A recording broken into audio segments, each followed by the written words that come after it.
ভাবি তুমি সব কি বলতেছো? আব্বা এসব করবে কেন? কেন করছে সেটা তোমার আব্বারে জিগাও। বৌমা, তুমি কিন্তু সীমা ছাড়া যাইতেছো।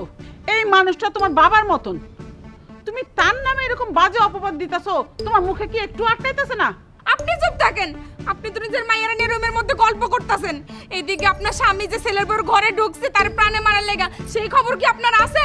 নাকি আপনি তারে পাঠাছিলেন প্ল্যান করে আমার ঘরে আমার সর্বনাশ করতে? বৌমা, আর একটা মিথ্যা কথা উচ্চারণ করলে আমি দেখছো দেখছো তোমার সামনে আমার গায়ে হাত তুলে, তাহলে এবার বুঝো সারাটাক্ষণ আমার এইভাবে নির্যাতন করে। আমি কখনো তোমার কিছু বলি নাই।